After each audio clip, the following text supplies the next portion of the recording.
விதி, நீங்கள் இந்த பிரபஞ்சத்திற்கு எது தருகிறீர்களோ இந்த பிரபஞ்சம் அதை உங்களுக்கு திருப்பி தரும். ரொம்ப சிம்பிளா சொல்லணும்னா, ரொம்ப சிம்பிள். நீ எதை தேடுகிறாயோ அது உன்னை தேடுகிறது. இதை நான் ஒரு 17-18 வயசு பசங்க இருக்கிற காலேஜில் சொல்லிட்டேன். ஒருத்தன் எழுந்து கேட்குறான், மேடம் இன்னொரு வாட்டி சொல்லு. நீ எதை தேடுகிறாயோ அது உன்னை தேடுகிறது. நிஜமாவா மேடம்? நம்பலாமா? டே டே நான் அதை சொல்லலடா. நீங்கள் பயத்தை தேடுகிறீர்களா? பயம் உங்களை தேடும். நீங்கள் மரணத்தை தேடுகிறீர்களா? மரணம் உங்களை தேடும். கீழே விழுந்துருவீங்க. உங்கள் மனம் மிக மிக பலமானது. பிரபஞ்சத்தோடு அது கனெக்டட். இது நான் சொல்லுவது சத்தியம். இது சயின்ஸ். இது ஒன்றும் நம்பிக்கையின் பார்ப்பட்டு நான் சொல்லல, இது சயின்ஸ். இன்றைக்கு நான் சொல்லுகிறேன், நீங்கள் வீடுகளில் போய் உங்களுடைய மனதளவில் ஆழத்தில் நீங்கள் எந்த உயரத்தை எட்ட விரும்புகிறீர்களோ அந்த உயரத்தில் உட்கார்ந்து இருப்பது போல் காட்சி செய்து பாருங்கள், பார்ப்போம். வரவே வராது. திட்டம் இருந்தா வரும், டிட்டர்மினேஷன் இருந்தா வரும். பல நேரங்களில் நமக்கு வேல்யூ பண்ணவே தெரியறதில்லை. வேல்யூ பண்ண தெரிஞ்சதுன்னா பிரபஞ்ச ரகசியம் நமக்கு புரியும். இப்படி சொல்ற மேடம் பேர் என்ன?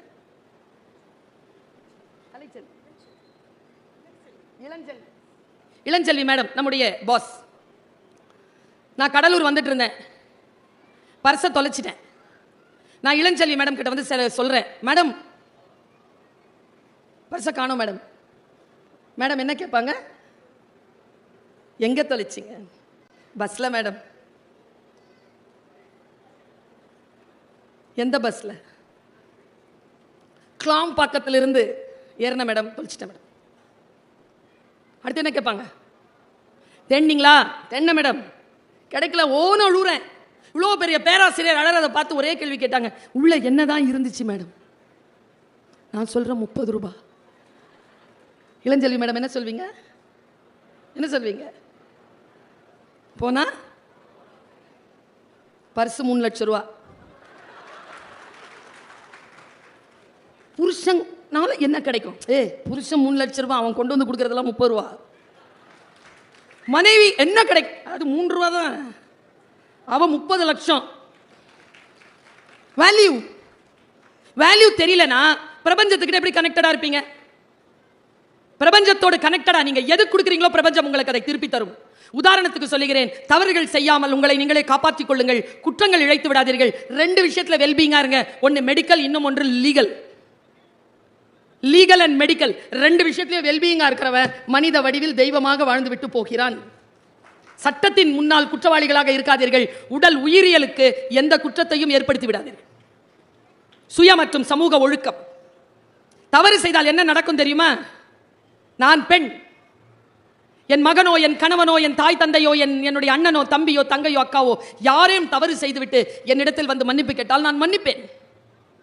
ஆனால் பிரபஞ்ச ரகசியம் என்ன தெரியுமா? மனிதர்கள் தான் மன்னிப்பார்கள். நீங்கள் செய்த குற்றங்கள், நீங்கள் செய்த தவறுகள் உங்களை மன்னிப்பதே இல்லை, உங்களை திரும்பி வந்துகிட்டே இருக்கும். இதை புரிந்து கொண்டால் தெய்வமாகலாம். தத்தம் கருமமே கட்டளை கல். அப்பா தமிழ் கட்டளை கல்லுன்ட்டான். உன்னுடைய கட்டளை கல் உன் கர்மம் தான், நீ செய்யும் வினைதான் சொல்லிட்டான். எது செய்தாலும் அது உங்களுக்கு திரும்பி வரும். முதல் விதி. 2வது விதி, வாழ்வில் எதுவும் அதுவாகவே நடக்காது, நாம் தான் நடத்தி காட்ட வேண்டும். 3வது விதி, சிலவற்றை ஏற்றுக்கொண்டால் மட்டுமே வாழ்க்கையில் மாற்றம் நிகழும். 4வது விதி, நாம் மாறும்போது நம்மை சுற்றி இருக்கும் நம் வாழ்க்கை மாறும். மிராக்கிள். இதெல்லாம் நான் சும்மா வேகமா சொல்லிட்டு போறேன், வீட்டில் போய் கவனப்படுத்திக் கொள்ளுங்க. நான் மாறினால் என்னை சுற்றி இருக்கும் எல்லாம் மாறும். சிலவற்றை நான் ஏற்றுக்கொள்ளுகின்ற பொழுது என் வாழ்க்கையை நான் மாற்றிக்கொள்கிறேன். நேற்று, இன்று, நாளை 3ம் ஒன்றோடு ஒன்று தொடர்புடையது. 5 விதி. இந்த 5 விதிகளை பின்பற்றுகின்றவர்கள் வாழ்க்கையில் சில பல உயரங்களை எட்டிவிடுகிறார்கள். நான் ரொம்ப பயமுறுத்துறதுக்காக சொல்லல. இன்றைக்கு நான் முதியவர்களை பார்க்கிறேன், இளைஞர்களை பார்க்கிறேன், பெண்களை பார்க்கிறேன். அவர்கள் தவிப்பை உணர்ந்த காரணத்தினால் இதை சொல்கிறேன். ஜெனரேஷன் மாறுது. என் காலத்தில், என் வயசுல இருக்கிறவங்க 45 வயதை கடந்தவர்கள் இங்க இருந்தீங்கன்னா ஒரு விஷயம் தெரியும் உங்களுக்கு. 3rd இயர் கிட்ட பேசுறதுக்கு ஃபர்ஸ்ட் இயர் நம்ம ஏங்குவோம் சார். இன்னைக்கு காலேஜில் நான் டீச்சராக இருக்கேன். ஃபர்ஸ்ட் இயர் கிட்ட பேசுறதுக்கு 3rd இயர் ஏங்குது. இன்னைக்கு அப்படி இருக்காங்க. நான் உங்கள் எல்லாம் பார்த்து நான் வருத்தப்படுறேன், என்னையும் சேர்த்து, மேடையில் இருக்கிறவங்களையும் சேர்த்து. நாம தான் பெரியவங்க பேச்ச கேட்ட கடைசி தலைமுறை. இந்த சிண்டு வாண்டு நண்டு முண்டு பேச்ச கேட்க தொடங்கி இருக்கிற முதல் பரம்பரை. நம்ம அம்மா அப்பா எல்லாம் நம்ம பேச்சு மேடம் கேட்பாங்க. எவ்வளோ இன்னசென்ட்டாக வளர்ந்தோம் நாம. 7ஆம் கிளாஸ்ல தான் எனக்கு ப்ரஷ் வாங்கி கொடுத்தாங்க எங்க அப்பா. அது வரைக்கும் கறி கோபால் பல்படி தான். நான் தலையண்டை வச்சு தூங்கி இருக்கேன் மேடம். எப்போ காலையில் விடியும் ப்ரஷ் யூஸ் பண்ணலான்னு. எனக்கு அப்போ என்ன தெரியல தெரியுமா? ப்ரஷ் தானே நைட்லையும் தேய்க்கலான்னு தெரியல. எவ்வளோ இன்னசென்ட்டாக இருந்திருக்கேன். 12 வயசில் அவ்வளோ இன்னசென்ட்டாக இருந்ததுனால தான் 45 வயசு கடந்து இவ்வளோ ஞானமாக பேசுகிறேன். அப்போவே எல்லாம் தெரிஞ்சிடணும் பிள்ளைக்கு. என் காலேஜில் வந்து ஒரு அம்மா கேட்குறாங்க, ஃபஸ்ட்டு ஸ்டாண்டர்ட் இங்கே கிடைக்குமா? காலேஜில் ஸ்கூலில் தான். அந்த ஸ்கூல் நல்ல ஸ்கூலா? எங்கள் ஸ்கூலு. போய் பாருங்கள் மேடம். ஃபஸ்ட் ஸ்டாண்டர்ட்க்கு நீட் எக்ஸாமுக்கு ப்ரிப்பேர் பண்ணுவாங்களா மேடம்? நான் என்ன சொன்னேன் தெரியுமா? ஃபஸ்ட்டு ஸ்டாண்டர்ட்க்கு நீட் எக்ஸாமுக்கு ப்ரிப்பேர் பண்ணால் உங்கள் பாப்பா லூஸாக போயிடும். ஒன்றும் விளங்காது. குழந்தையா இருக்க விடுறோமா? முதல்ல குழந்தைகிட்ட பேச தெரியுதா? ஆளுமையான குழந்தைகளை உருவாக்க வேண்டும்னு நினைக்கிறோம். ஆளுமையான குழந்தை எப்படி உருவாக்குவீங்க? என்கிட்ட விடுங்க 10 நாளைக்கு. கத்தி இல்லை, வயிற கத்தியா மாற்றி கொடுக்குறேன். குழந்தை தான் நம்ம கிட்ட மழலை பேசும். நாம குழந்தைகிட்ட மழலை பேசக்கூடாது. First rule. எனக்கு தொண்டை கட்டியிருக்கா? என்ன ஒரு வீட்டில் விருந்துக்கு கூப்பிட்டாங்களா? நான் போனேன்னா சாப்பாடு டேபிளில் சாப்பாடு வச்சுட்டு அந்த விருந்து தந்த ஓனர் சொல்றார், மேடம் பேசுங்க. சமையலறைக்கு வந்த முயலை சமைக்காமல் விடுவதில்லைன்னு கங்கணம் கட்டிட்டு பேசுங்க. நான் சொன்னேன், சரிங்க வாங்க வாங்க சார், தொண்டை கட்டி இருக்கு சார், பேச முடியாது. அவர் அப்படி அதிர்ச்சி ஆயிட்டார். ஒரு டம்ளர் சூடா தண்ணி கொடுங்க சார். அவரு இப்பவே வேணுமா மேடம்? அதுக்கப்புறமா ஓ எனக்கு தானேயா தொண்டை கட்டி இருக்கு, உனக்கு நல்லா தானேயா இருக்கு, நீ பேச. குழந்தை தான் நம்ம கிட்ட மழலையில பேசும், நீ திருப்பி நல்லா பேச. நமக்கு தெரியவே மாட்டேங்குது. இதுக்கு தான் லேட்ரல் திங்கிங் வேணுங்கிறது. லேட்ரல் திங்கிங் கொண்டவர்கள் மிகச்சரியாக பிள்ளைகளை, மனைவிமார்களை, கணவன்மார்களை, தாய் தந்தையரை நான் ஒன்று சொல்கிறேன், பெரியவங்க இருக்காங்கல்ல, அவங்களுக்கு நீங்கள் ஒன்றுமே செய்ய வேண்டாம். நல்லா இருக்கியான்னு மட்டும் கேளுங்க, சூப்பராக இருப்பாங்க. 90 வயசு 95 வயசு வரைக்கும் சூப்பராக இருப்பாங்க. நல்லா இருக்கியான்னு கேட்கணும். நான் அப்புறமா பேசுகிறேன். வெய், சாப்பிட்டியாம்மா? தலைவலிக்குதா? சொன்னியாமே தலைவலிக்குதுன்னு டாக்டர் கிட்ட போகலாம். நீ கூட்டே போக வேண்டாம், போகலான்னு சொல்லு, தலைவலி சரியாய். மொழி தெரிய வேண்டும் நமக்கு. மற்றவர்களிடத்தில் பேசுகின்ற பொழுது மொழி தெரிய வேண்டும் என்பதற்காக சொல்லுகிறேன். நமக்கு நம்முடன் பணியாற்றுகின்றவர்கள், நம்முடன் வாழக்கூடியவர்கள் எப்படியானவர்கள் என்கின்ற அறிவும் தெளிவும் இருக்கக்கூடியவர்கள் அவர்கள் மத்தியில் மிகச் சிறப்பானவர்களாக இருக்கிறாங்க. 2 உதாரணத்தை சொல்றேன். தண்ணி தெளிவா இருந்தா முகம் தெரியுதா? கொதிக்கிற தண்ணியில முகம் தெரியுமா? மனம் கொதிநிலையில் இருந்தால் உங்கள் முகம் யாருக்கும் தெரியாது, நினைவிலேயே இருக்காது. கொதிநிலையில் இல்லாமல் இருங்கள். என் காலேஜில் ஃபஸ்ட் இயர் ஹிஸ்ட்ரி படிக்கிற பொண்ணு குறிஞ்சி பாட்டு நடத்திட்டு இருந்தேன். குறிஞ்சி மலை சார்ந்த இடம். கூடுதலும் கூடுதல் நிமித்தமும் பிள்ளைங்களுக்கு விளங்குற மாதிரி சொல்றது சொன்னேன். கல்யாணம் ஆனால் எங்கடா போவீங்க ஃபர்ஸ்ட்னு கேட்டேன். ஆன்சர் தேன் நிலவு மலை அப்படி வரோன்னு நினைச்சேன்ப்பா. எழுந்திருச்சு பதில் சொல்லிச்சு, தனி கொடுத்தணும் மேடம். எங்க ஒத்த புள்ள பெற்று வச்சிருக்கிறேங்க நான், பையங்க. மனம் எப்படி இருக்கு பாருங்க. நான் ஒன்று சொல்றேன், ஏன் மலைக்கு போகிறோம்? மலை அமைதியாகவும் சாந்தமாகவும் குளிர்ச்சியாகவும் இருக்கிறது. மலை தேடி போகிறோம். நாமும் அமைதியாகவும் குளிர்ச்சியாகவும் இருந்தால் எல்லோரும் நம்மை தேடி வருவார். இது வாழ்வின் ரகசியம். பல நேரங்களில் நமக்கு இது புரிவதே இல்லை. இப்படி சொல்கிறேன், தெய்வமாக தெய்வ நிலை என்பது அழியா நிலை, அழியா புகழ். பாரதிக்கு ஏன் அழியா புகழ்? என்ன வித்தியாசம்? கம்பனுக்கு ஏன் அழியா புகழ்? வள்ளுவருக்கு ஏன் அழியா புகழ்? இவர்கள் எல்லாம் ஏன் அழியா புகழ் பெற்றார்கள்? ஏன் இளங்கோவுக்கு அழியா புகழ்? பாரதி இந்த நாட்டை சொல்லுகின்ற பொழுது ஏன் எப்படி சொல்லிவிட்டு போனான்? கல்வி சிறந்த தமிழ்நாடு, புகழ் கம்பன் பிறந்த தமிழ்நாடு, சிலப்பதிகாரம் என்னும் ஓர் மணியாரம் படைத்த தமிழ்நாடு, வள்ளுவன் தன்னை உலகினுக்கே தந்து வான் புகழ் கொண்ட தமிழ்நாடு ஏன் இவர்களை சொன்னான்? கருத்தியல் தானேங்க பாரதியின் கருத்தியல். நீங்கெல்லாம் பாரதி எப்படி புரிஞ்சு வச்சிருக்கீங்கன்னு எனக்கு தெரியாது. நான் பாரதியை நினைச்சாலே என் மனசெல்லாம் அப்படி உருகிருதுங்க. இப்படி நினைப்பானா ஒருவன்? இப்படி இப்படியா நினைச்சிருக்கிற நீ? அவனுடைய ஒரே ஒரு பாட்டு போதுங்க நம்ம எல்லோரும் அவனை கொண்டாடுவதற்கு. உங்களில் யாரேனும் அந்த மனநிலையில் இருந்தால் உங்களையும் இந்த பிரபஞ்சம் கொண்டாடும். அவன் சொல்றான் ஒரு பாட்டுல, பேசா பொருளை பேச நான் துணிந்தேன். யாரும் பேசாத பொருளாம் அவன் பேச துணிறான். கேட்கா வரத்தை கேட்க நான் துணிந்தேன். என் ஜன்மத்திலேயே எனக்கு முன்னும் சரி எனக்கு பின்னும் சரி யாரும் கேட்க முடியாத வரத்தை இதோ சக்தி உன்னிடத்தில் கேட்கிறேன். யோக சித்தியில கேட்கிறான். பேசா பொருளை பேச நான் துணிந்தேன், கேட்கா வரத்தை கேட்க நான் துணிந்தேன். அப்படி என்ன கேட்டுட்டே நீ கடவுள் கிட்ட? மண் நல்ல கூர்ந்து கவனிங்க. சாமானியர்களுக்கும் உயர்ந்தவர்களுக்கும் இருக்கிற வித்தியாசத்தை சொல்றேன், நூல் இழையில சொல்றேன். அதனால தாங்க கையில வச்சிருக்கக்கூடிய அந்த புத்தகத்துக்கு நூல்னு பேரு. ஒரு மெல்லிய விஷயம் தாங்க. மாறிடுச்சுன்னு வச்சுக்காங்க. பற்றிய குளத்தில் மழை பெய்தவுடன் மீன்கள் மிதக்கின்றனங்க. 3 நாள்ல மீன்கள் நீந்துது. எப்படி? மழை போட்டுச்சா மீன்? கிடையாது. பற்றிய குளத்தில் மீன்கள் தான் செத்து போகும். மீன் முட்டைகள் மண்ணிற்கடியில் உயிரோடு இருக்கும். மழை பெய்தவுடன் துளிர்த்து எழுந்து வந்து நீந்தும். மீன் முட்டையின் மீது மழை துளி போல் சொல்லுகிறாங்க அவன். நான் உயிர் தெழுகிறேன். பேசா பொருளை பேச நான் துணிந்தேன், கேட்கா வரத்தை கேட்க நான் துணிந்தேன். மண் மீதுள்ள மக்கள், பறவைகள், புல் பூண்டு, பூச்சி இவை யாவும் இன்புற்று. நான் நீங்களும் அவனும் ஒண்ணு, நான் அவனும் ஒண்ணு. என் வினையால் இடும்பை தீர்ந்து அன்புடனே இயைந்து இன்புற்று வாழ வழி செய்ய வேண்டும் தேவதேவா. அவங்க எல்லாம் சந்தோஷமா இருக்கணும்னு சொல்லல, நான் ஏதாவது செய்யணும், அதுல அதுங்க சந்தோஷமா இருக்கணும். எங்கெங்க பிரிகிறாங்க இவங்க? நூல் இழையில் பிரிகிறார்கள். சிந்தனை நூல் இழையில் பிரிகிறது. என்னுடைய தந்தையார் அல்லாமா இக்பாலினுடைய ஒரு கவிதையை அடிக்கடி எனக்கு சொல்லுவார். வயது போக போகத்தான் விஷயங்கள் புரிகின்றன. சிறிய வயதில் புரியவே இல்லை. மனனம் செய்து பேசிவிட்டோம். பேசியதெல்லாம் ஞாபகம் வருது. அதற்குள்ளே இருக்கக்கூடிய ஆழங்கால் படுகின்ற பொழுது கதவுகள் விரிகின்றன. खुदी को कर बुलंद इतना हर तकदीर से पहले खुदा अपने बंदे से खुद पूछे बता तेरी रजा क्या है. என்ன அர்த்தம் தெரியுமா? ஏ பக்தனே, மனசு ஆழமா உள்வாங்கிட்டு போங்க. ஏ பக்தனே, உன்னை நீயே எந்த அளவிற்கு உயர்த்தி வை என்றால், விஸ்வரூபம் காட்டு என்றால், உன் விதியை எழுதுகின்ற இறைவன் உன்னிடத்தில் வந்து கேட்க வேண்டும். சொல் பக்தனே, உன் விதியை நான் இனிமேல் எப்படி எழுத? அவன் எழுதக்கூடாதான்.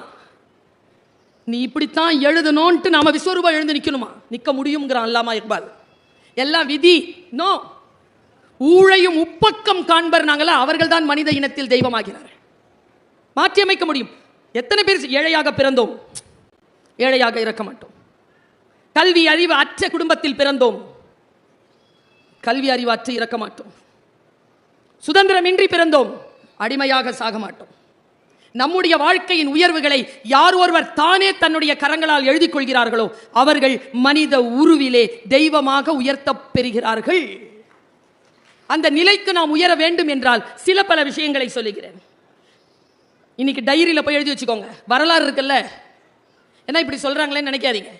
வரலாறு முதல் வெற்றியை வெறும் காகிதத்தில் தான் எழுதி வைக்கிறது.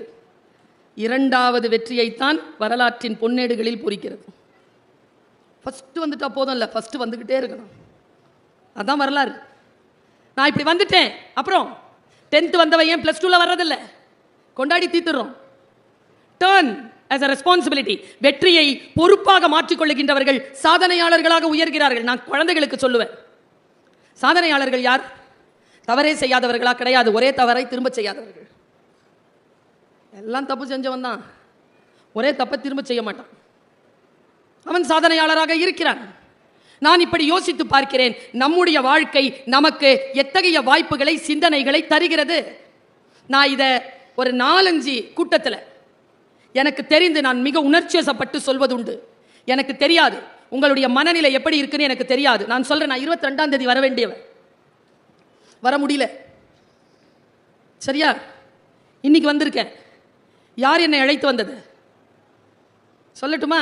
இந்த கூட்டத்தில் யாரோ ஒருவர் இருக்கிறீர்கள், மிக தீவிரமாக இருக்கிறீர்கள். வந்து அவங்க பேச்சை கேட்கணும்ட்டு பிரபஞ்சம் தூக்கிட்டு வந்து என்ன அப்படி வீசிருச்சு உங்க முன்னால. உடம்பு சரியில்லை, நோவே. Tight schedule, நோவே. வா, கிளம்பு, வா. இழுத்து வருங்க. நான் உண்மையை சொல்றேன், இழுத்து வரும். ஆனா அது நமக்கு புரியுற சக்தி இருக்கணுமே. கொஞ்சம் அந்த அவுட் ஆஃப் த பாக்ஸ், கொஞ்சம் வெளியில வாங்க பார்ப்போம். பெண்களுக்கு சொல்றேன், சார் வருத்தப்படுவார், இந்த அம்மாவை கூட்டு வராம இருந்திருக்கலாமோ. ஏன் 50 வயசுக்கு மேல கண்கள்ல நிரந்தர சோகமும் நிரந்தர கோபமும் வருது பெண்களுக்கு? ஏனென்றால் செய்ய விரும்பாததையெல்லாம் செய்து கொண்டே இருக்கிறீர்கள்.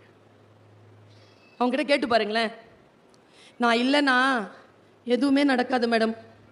ரகசியம் சொல்லவா? கம்முன்னு இரு, எல்லாம் நடக்கும். எல்லாவற்றையும் போட்டு சுமந்து கொள்ளாது. உங்களுடைய உடல் நலம், உங்கள் கணவனுக்கும் உங்கள் குழந்தைக்கும் நீங்கள் தருகின்ற ஆகப்பெரிய பரிசு பெண்களே உங்கள் ஆரோக்கியம்தான் என்பதனை எப்பொழுது நீங்கள் புரிந்து கொள்வீர்களோ அப்பொழுது உங்கள் குடும்பத்திற்கு you are become an asset. சொத்தாக மாறுகிறீர்கள். லயபிலிட்டியா இல்ல. லயபிலிட்டியா இல்லாம இருக்கணும்னா உங்களை நீங்கள் பார்த்துக் கொள்ள வேண்டும். உங்களை நீங்கள் பார்த்துக் கொள்வது குற்றம் இல்லை. முதல்ல இந்த நினைப்பிலிருந்து வெளியில வாங்க. என்னை நானே பார்த்துக் கொள்வது குற்றம் என்கின்ற நிலையிலிருந்து வெளியில வாங்க. கொலை எப்படி குற்றமோ தற்கொலையும் அவ்வளவு பெரிய குற்றம் தான். நம்மை நாமே பாதுகாத்துக் கொள்கிறோமா? பார்த்துக் கொள்கிறோமா? சொற்களை எப்படி புரிஞ்சுக்கிறதுன்னு சொல்றேன். நேரடியா புரிஞ்சுக்க முடியாது. நான் இப்படி சொல்லவா? நீங்கள் எதையோ தேடி வந்திருப்பீர்கள். உங்களுடைய ஞானம், உங்களுடைய மனநிலை சரியா கனெக்ட் ஆச்சுன்னா தேடி வந்ததை விட சிறப்பானதை பெற்றுக்கொள்வீர்கள். இதுதான் விஷயமே. உங்களுடைய பாத்திரம் பெருசா இருக்கணுமே, பாத்திரம் சரியா இருக்கணுமே. மழை பெய்து பாத்திரத்தில் நிறைச்சிக்கிறீங்க, கடலும் ஆறும் கிணறும் நிரம்பி கொண்டிருக்கிறது, பாத்திரம் பெருசு. பாத்திரம் எவ்வளவு இருக்கும் அவ்வளவுதானே நிறையும். பாத்திரத்தை எப்படி பெரிதாக்கிக் கொள்வது? பாத்திரத்தை பெரிதாக்கிக் கொள்ளக்கூடிய ஒரு சிந்தனை சொல்லவா? ஒரு சிந்தனை சொல்றேன். என் வாழ்க்கையில் நான் மறுபடியும் நினைத்து விடவே கூடாது அப்படின்னு நினைக்கிற ஒரு விஷச்சொல் உள்ளே மறைந்திருக்கு. நான் இப்ப சொல்ல போற விஷயத்துல ஒரு விஷச்சொல் மறைந்திருக்கு. அதை நினைக்கின்ற பொழுதெல்லாம் நான் வாடுகிறேன். ஆனால் என் மக்களின் மீது நான் பேரன்பு கொண்ட காரணத்தினால் அந்த விஷயத்தை ஒவ்வொரு துளியாக ஒவ்வொரு நேரத்திலும் விழுங்குகிறேன். 1997 முதல்ல வெளிநாட்டுக்கு என்ன பேச கூப்பிடுறாங்க. 9 மணிக்கு ஃப்ளைட், மலேசியன் ஏர்லைன்ஸ். மீசாப்பேட்டையிலேருந்து கிளம்புறேன். கையில பெட்டி, காலில் ஷூ மாட்டினேன். பெட்டி எடுத்துட்டு அப்படி போறேன். எங்க அம்மா அப்படி நிறுத்துச்சு என்ன. சுல்தானா உள்ள அப்பா, ஏற்கனவே அப்பாட்ட எல்லாம் போய் காலில் விழுந்தெல்லாம் துவா வாங்கிட்டேன். போன்றார் அப்பா. நான் இங்க நிக்கிறேன்னா அது காரணம் எங்க அப்பா தான். சாம மனுஷன், சூப்பர் சூப்பர். எங்க அண்ணன் ஒரு நாள், நான் என்னமோ ஒரு தப்பு பண்ணிட்டேன். என்ன தப்பு இருந்தோ, அண்ணனோட அண்ணன் ஃபோன் வருது. வெளியில நின்று சோடா குடிச்சிட்டேன் பெட்டி கடையில். வீட்டில் வந்து எங்கள் அண்ணன் வந்து புக்கு பேப்பரு எல்லாம் தூக்கி போட்டு கிருஷ்ணாயில் போட வந்துட்டார். கிருஷ்ணாயில்னா தெரியும்ல, மண்ணெண்ணெய். கிருஷ்ணா ஆயில் என் பேர் அது ப்ளூவாக இருக்கும், அதனால் அது போடுறதுக்கு வந்துட்டான். எங்கள் அப்பா 4 அடி தான், எங்கள் அண்ணன் 6 அடி.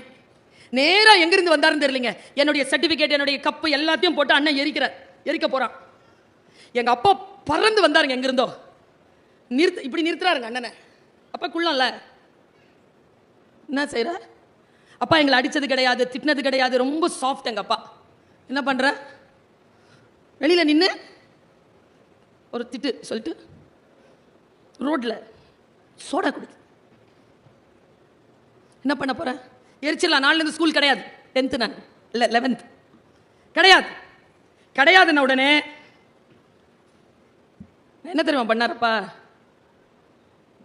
இரு அப்படின்னு கையில் இந்த பெட்டி எடுத்து வச்சுட்டு, அவ உன் பொண்ணு இல்லை, என் பொண்ணு. அவ குடிச்சா, வெளியில் நின்று குடிச்சானா குடிக்க வேணாம்னு சொல்ல அவ செய்ய மாட்டா. இல்லை அவ துணியெல்லாம் போட்டு எரிப்பேன் அப்படின்னு சொன்னா இல்லை. அண்ணன் இது எப்போ தெரியுமா சொல்றார்? அப்பா இறந்த அன்னைக்கு சொன்னார். இவரால் தான் நீ நின்று கொண்டிருக்கிறாய், இவரால் தான் உலகமெல்லாம் சுற்றுகிறாய், இவர்தான் எத்தனையோ சங்கடங்களை கடந்து உன்னை அப்படி தூக்கி நிறுத்தியவர், உன் தகப்பனார், அவருக்காக துவா செய் என்று சொன்னார். அந்த அப்பாவை பத்தி ஒரு மேட்டர் சொல்றாங்க எங்க அப்பா. Super matter. கையில நான் ஒரு 5 நிமிஷத்துல முடிச்சிடறேன். கையில சூட்கேஸோட நிக்கிறேன்.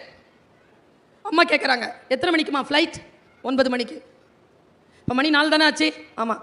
ரொம்ப தூரம் போகணும்ல, ஆட்டோவில் போகணும். ஒன்று செய், ஒரு வார்த்தை சொல்கிறேன் கேட்டுப்போ. என்னம்மா? நீ பிறந்த போது உங்கள் அப்பா உன்னை பார்க்க வரல. ஏன்? எங்கள் அப்பாவை பார்க்குறேன். எங்கள் அப்பா இப்படி குனிஞ்சு உட்காந்துருக்க. ஏன் பார்க்க வரல? கருப்பா பிறந்துட்ட பொண்ணு, மறுபடியும் அப்பாவை பார்க்குறேன். உண்மைதான், எங்கள் அப்பா என்னை பார்க்க வரல. எங்கள் அம்மா என்ன பண்ணியிருக்கு, 3 நாளில் எடுத்து வெளியில் போட்டிருக்காங்க அம்மாவை. குழந்தைய கீழே விட்டா ஜன்னி பிடிச்சிக்கொண்டு பழைய சேலையில் என்னை சுற்றி இப்படி உட்கார வச்சுக்கிட்டு கையில் இருக்கிற பொட்டி தூக்கிக்கிட்டு அந்த கூடை தூக்கிட்டு வெளியில் வந்துட்டாங்க. 1 ரூபா இருந்தது. துப்புரவு தொழிலாளருக்கு அந்த அம்மாக்களுக்கெல்லாம் 75 பைசா கொடுத்துட்டு 4 பயத்தில் அம்மாவுக்கு பால் வரல, எனக்கு பால் இல்லை. வெளியில் வந்து பஸ் ஏற தெரியாது, அப்பா வீட்டுக்கு போக தெரியாது. அம்மா இதெல்லாம் சொல்கிறாங்க. எப்போ பெட்டி வச்சுட்டு நிற்கிறேன், தெரியாது. மாமா வீட்டுக்கு போகிறேன். ரிக்ஷாக்கார ஒருத்தர் இருந்தார், பார்டர் தோட்டம் ஸ்டான்லி ஹாஸ்பிட்டல் கிட்ட கூப்பிட்டு போவியா, பச்சை உடம்புக்காரி, புள்ள பெற்றிருக்கேன், புருஷன் பார்க்க வரல, மாமனார் வீட்டுக்கு போனோம். அவர் ஏற இறங்க பார்த்தாராம், 1 ரூபா ஓனாராம். இந்த பாரு 4 தான் இருக்குது, 4 உனக்கு கிடையாது, 15 பைசா தான் உனக்கு. 15 பைசா பிள்ளைக்கு பாலுக்கு, உனக்கு 10 பைசா தான். கூப்பிட்டு போவையா இல்லையான்னு மிரட்டியிருக்காங்க. ஏறுமான்ட்டாங்க. அம்மா சொல்கிறாங்க, இப்படி தூக்கிட்டு உன்னை ஏறினேன், அப்போ 2 காலம் இப்படி என் பழைய புடவையிலேருந்து தொங்கிட்டு இருந்தது, இத்தினூண்டு கால் பிங்க் கலரில் இப்படி ஆடிக்கிட்டு இருந்தது. ரிக்ஷாவில் அனாதையா யாரும் இல்லாமல் உன்னை நான் இப்படி ஏற்றிக்கிட்டு வந்தேன். அந்த 2 பிங்க்கு கால் தான் இப்போ செருப்பு போட்டுக்கிட்டு ஃப்ளைட் ஏற போகுது. எங்கே கனெக்ட் பண்ணுறாங்க அம்மா, அது மேட்ரு இல்லை. போகும்போது கடல் எங்கேயாவது இருந்துச்சுன்னா கால் நினச்சிரு. நான் சொன்னேன்ல, மனம் இருந்தால் பறவை கூட்டில் மான்கள் வாழலாம். பெருசு பாத்திரத்தை பெருசாக வச்சுக்கிறது. எப்படி சொல்கிறாங்க பாருங்க. போகிறேன், கடல் இருந்தால் கால் நினச்சிரு. ஏன்? என் புள்ள கால் தொட்ட தண்ணி உலகமெல்லாம் சுத்தம். அது மேட்ரு, அதுவும் மேட்ரு இல்லை. நான் போனேன், கால் நான் நினச்சேன். இப்போது 31 நாடுகளுக்கு மேல் பயணம் செய்து கொண்டிருக்கிறேன். சூட்சுமம் என்ன தெரியுமா, ஒரு டிக்கெட்டை கூட சொந்த செலவில் வாங்கினதில்லை. இப்போ போயிட்டு வர்றது கூட மாவட்ட நிர்வாகம் தான் கொடுக்குது. இது ஏன் நிகழ்ந்தது தெரியுமா? என்னை கூட்டிகிட்டு போனார்ல ரிக்ஷாக்கார், 10 பைசா வாங்கலை. 10 பைசா செலவில்லாமல் பிறந்த 3 நாளில் தொடங்கின பயணம் இதோ இது வரைக்கும் போயிட்டு வந்துட்டு இருக்கேன். எப்படி வரும் ஆசீர்வாதம்? சிட்டுக்குருவிதான். விரிக்க விரிக்க தெரிஞ்சது இல்லை, நான் சிட்டுக்குருவி இல்லை, நான் ராஜாளி. சிறகை விரித்து பாருங்கள், புரிந்து போகும். வாழ்க்கை ஒரு முறைதான். இப்படி சொல்லி நிறைவு செய்கிறேன். என் தமிழ் உறவுகளே, வாழ்க்கையை கொண்டாடுவதற்கு நாட்களை தேடாதீர்கள். வாழ்வின் ஒவ்வொரு மணித்துளியும் கொண்டாடுவதற்கு தகுதியானதுதான். வாழ்க்கையை ஒவ்வொரு வினாடியும் அறத்தோடு கொண்டாடுகின்றவன் மனிதருள் தெய்வமாகலாம். வாய்ப்புக்கு மகிழ்ச்சி. வணக்கம்.